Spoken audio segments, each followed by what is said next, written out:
You know, I often look at you in action, and I've seen a couple of times while you train these young kids, and it's I love the whole the methodology. We won't speak too much about that, but what would you say your inspiration is in terms of how you teach these young kids how to box, or how you apply boxing and the art, the science of boxing? What would you say was your inspiration in terms of as a trainer? Okay, well, I just say point blank. My motivation and inspiration was watching Roger Mayweather and Floyd Mayweather Senior. Roger Mayweather? Yeah, Roger Mayweather, the main one. Because Okay. I studied Roger for years. All right. Until I developed my own system. Because you always have to want to grow from what it is what inspires you. And I don't never try to hide it that I was inspired by Roger Mayweather. How so? As a trainer.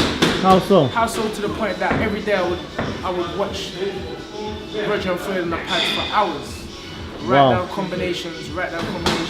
Wow. And I mastered it. Until I mastered what I thought was that system, and then I just done my own. You know, I learned and developed my own system.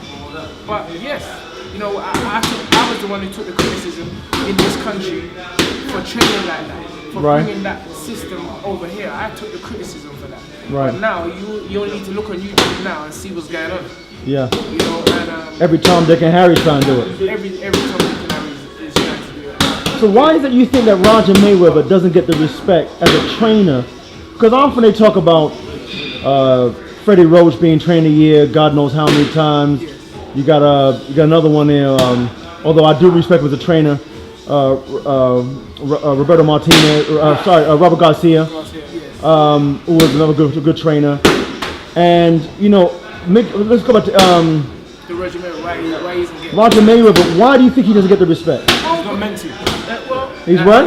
Not yet. He's not meant to. He's not meant to. But I just feel that the easiest thing to say is a person is naturally gifted. It's easy to say a person is naturally gifted, but I'm sure Floyd didn't come out of his mother's womb doing check left hooks and lead right hands and pull counters. All that is a style which was taught to him. And even though the father done it, even though the uncle done it, Floyd perfected it. You understand? So, but he was taught it. It's not natural. There's nothing.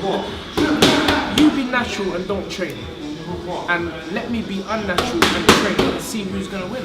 Right. So Roger, regardless if he's got the respect or he's not getting it, those who know. You have to respect the man. You have to respect the uncle, and that's why Floyd has had him from the beginning of his career to the very end. Well, let's talk about greats and all-time greats. I've been in many discussions about my all-time greats. Anthony, you might be a little younger in this, but you could join in too. But I've been asked a lot, who's my top 5 fighters in the world ever in the history of boxing? And I get some criticism, but I also get some respect for what I say. And I look at fighters, and I try to look at it respectively and objectively from the various eras. And I think Floyd gets in my top 5. 100%. Ever. Yeah, 100%. For me, I always say this to people. People always disagree. I've had like large arguments with people. I've said, in my opinion, this is just opinion because the world is based on opinions. Right. So I'll say, in my opinion, in terms of boxing, if you look on when they made the sport of boxing, it's sweet science to hit and not be hit. For me, Floyd is the best at that. So I'll say, in terms of boxing, Floyd is the best boxer, in my opinion, to live. So for me, Floyd would be number 1.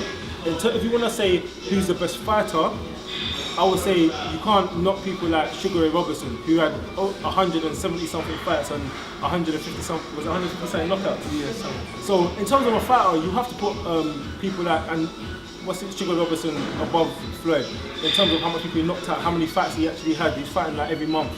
But in terms of boxing, hitting and not getting hit, Floyd's ratio for me is the best, and no one's beat as much world champions as Floyd. You get some guys that, obviously I don't knock any champion, because to be a champion is a great accomplishment. You get some guys that have 40 fights and then they fought 7 world champions in their whole career. Right. So they've won a world championship and they've defended it 6 times and they retire. Floyd fought how many? 20 world champions. something like 26 world champions.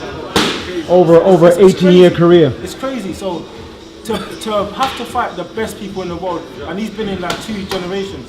To me, that shows a certain level of greatness, and to get better with age, all them things. But you know, people won't ever give you the recognition when you're actually relevant.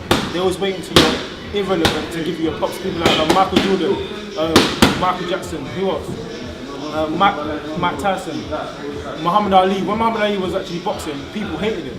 Yeah, They said he's got a big mouth, I wanted to get knocked out. Same as they're saying about Floyd. I think within a few years they'll give him his recognition. Well, Floyd Sr. always says that they won't respect my son until after he's gone. Of course, I believe that as well.